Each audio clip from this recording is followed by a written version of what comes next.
Hello and welcome to the CompTIA Cybersecurity Analyst CISA Plus Certification Study Guide. In this video, we will discuss Chapter 3.1, Identity and Access Management, IAM. Please like, subscribe, and hit the notification bell. Identity and Access Management, IAM. The basis of security is keeping the bad guys out while letting the good guys in. Virtually every device, laptop, smartphone, web server, and security appliance, to name just a few, has some means for the user or connected system to prove that they have approval to access the device. And once approved, the users and systems are not granted complete access to everything on the device, but only to what is absolutely necessary. In information security, identity and access management, or IAM, is the set of technologies that provide control over user validation and the resources that may be accessed. IAM ensures that the right users access the right digital resources at the right time for the right reasons. IAM topics can be divided into two categories. These categories are those topics that address identity and those that cover access. In information security, IAM requires a user accessing a device to first provide some type of unique digital identity. This identity serves to differentiate the user from all other users, but it also requires the user to provide proof that they are this unique user, called identity proofing. Just as anyone knocking on a front door could claim to be a local utility repair person, asking them to display an ID card would prove they are who they claim to be. Identity proofing is also called authentication, which is the process of ensuring that the person or system desiring access to resources is authentic or genuine and not an imposter. The word identity in IAM covers both identity proofing and authentication. Consider this scenario. Riker, Peyton, and Paolo work on a local military base, and each afternoon they go to the gym on the base to exercise. As they reach the entrance to the building, each must press their finger to the fingerprint reader to enter the building. A no tailgating policy is strictly enforced. As they walk to the receptionist's desk, Riker holds up his ID card to the reader so the door to the locker room opens for him. As Peyton searches for his card, the receptionist, Lee, waves him through to the locker room because she knows him. Riker laughs and says to Lee, "It's only because of Peyton's flaming red hair that you recognize him, and it runs in his family." Paolo, however, is new to the base and must sign in. After Lee compares his signature to his membership application on file, she then allows him to enter. In the locker room, each of them opens their locker using a combination lock with a series of numbers that they have memorized. In this scenario, the three men have been demonstrated to be authentic and not an imposter by the 7 separate elements listed in Table 3. 1. Because only the real or authentic person possesses one or more of these elements. These can be considered as types of authentication credentials. Element description. Scenario example. Somewhere you are restricted location, restricted military base, something you are unique, biological characteristic that cannot be changed. Fingerprint reader to enter building, something you have possession of an item that nobody else has. Riker's ID card. Someone you know validated by another person, Lie knows Peyton. Something you exhibit genetically determined characteristic. Peyton's flaming red hair. Something you can do. Perform an activity that cannot be exactly copied. Paolo's signature. Something you know. Knowledge that nobody else possesses. Combination to unlock locker 3 of these elements.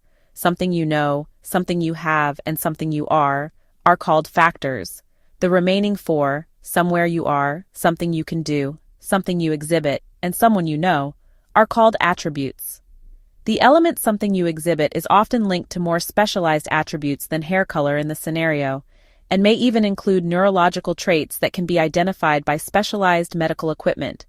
Any of these elements can be used as an authentication credential. However, the most common credential found in IAM is something you know, namely passwords. Despite the importance of protecting assets through identity, passwords have serious weaknesses. However, advances in authentication have provided an increased level of protection. A password is a secret combination of letters, numbers, and/or characters. Passwords are universally used for authentication and work in a standard format across devices and sites.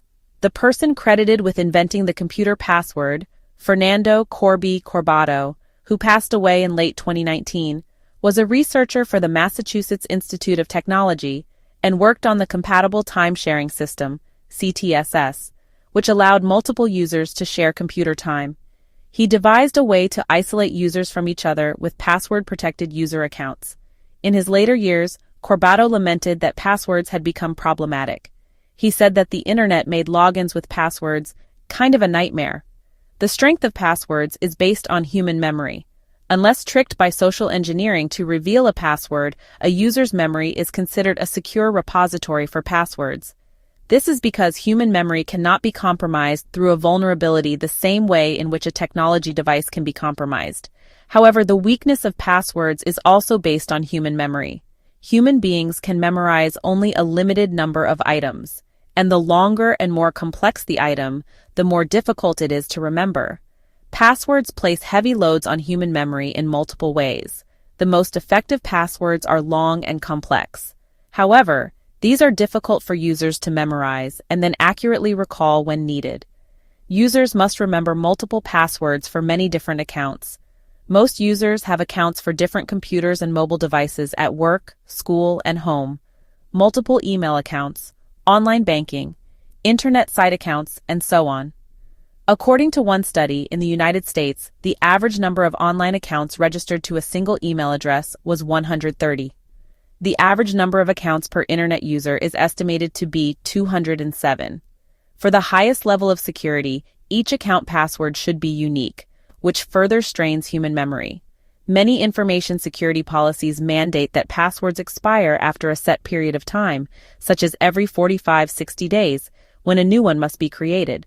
Some security policies even prevent a previously used password from being recycled and used again, forcing users to repeatedly memorize new passwords. Because of the burdens that passwords place on human memory, users take shortcuts to help them memorize and recall their passwords, thus creating passwords that are vulnerable to attacks, weak passwords. Weak passwords often use a common word as a password, princess, a short word, tables, a predictable sequence of characters, 1, 2, 3, 4, 5, 6, or personal information, Hannah, in a password. Another common shortcut that dramatically weakens passwords is to reuse the same password, or a slight derivation of it, for multiple accounts. Although this makes it easier for the user, it also makes it easier for an attacker who compromises one account to then have access to all other accounts that use the same password. Even when users attempt to create stronger passwords, they generally follow predictable patterns. Appending. When users combine letters, numbers, and punctuation, character sets, they do it in a pattern. Most often, they only add a number after letters, Caitlin 1 or Cheer 99. If they add all three character sets, it is in the sequence letters plus punctuation plus number, Braden 8 or Chris #6. Replacing. Users also use replacements in predictable patterns. Generally, a 0 is used instead of the letter O, PASU 0 RD, the digit 1 for the letter I, DEN 1S, or a $sign for an S, $T friend. Attackers are aware of these patterns in passwords and can search for them, making it faster and easier to crack a password. Security professionals decry the widespread use of weak passwords since they provide an easy attack vector. 4 out of every 5 enterprise data breaches are caused by weak passwords, and half of all users use one password for all their accounts. And when forced to create a new password, 2 out of every 3 users create a password that is like the one they are replacing. The problem is that the average user can't and won't even try to remember complex enough passwords to prevent attacks. As bad as passwords are, users will go out of the way to make it worse. If you ask them to choose a password, they'll choose a lousy one. If you force them to choose a good one, they'll write it down and change it back to the password they changed it from the last month. And they'll choose the same password for multiple applications. In addition to the weaknesses of passwords due to human memory that compromises their strength, threat actors are continually attacking passwords because of their high value. There are different types of password attacks. Some attacks have very limited success at compromising an account, but they do not require much effort on the part of the threat actor. In some cases, the attacker may determine the user's password by more of a lucky guess than a focused and systematic attack. Other attacks are high-outcome attacks in which there is a high degree of success, but these require much more time and effort. A recent study looked at users who had been told that the password to their account had been stolen in a data breach. Only 1/3 of the users then changed their passwords, and the users were in no rush to change their passwords. Only 3% changed their password within 30 days after the breach, while 12% waited between 60 and 90 days. Incredibly, only 14% of users changed their password to a stronger password. All others created passwords that were actually weaker or the same strength as the stolen password by reusing character sequences from their previous password or creating a new password that was similar to other passwords they use. Because of the importance and widespread use of passwords, along with their deficiencies, strengthening authentication based on passwords has been an ongoing effort. There are several recent advances that have increased the strength of authentication via passwords. These include tokens, security keys, single sign-on, and passwordless systems, tokens. In addition to authentication based on what the user knows, another type of authentication credential is based on the approved user having a specific item in their possession, something you have. One common item that is used for this type of authentication is called a token. A token is some type of object. Originally, tokens were a supplemental hardware device that users carried with them. A windowed token is typically a small device, usually one that can be affixed to a keychain called a key fob, with a window display. A windowed token is shown in Figure 3. 1. A windowed token does not display a static value that never changes. Instead, the value dynamically changes. This value is a one-time password, OTP, that can be used only once or for a limited period of time. The OTP takes the place of a user-entered password. There are two types of OTPs. A time-based one-time password, TOTP, changes after a set period of time, such as every 30 to 60 seconds, and this code is valid for only the brief period that it is displayed on the token.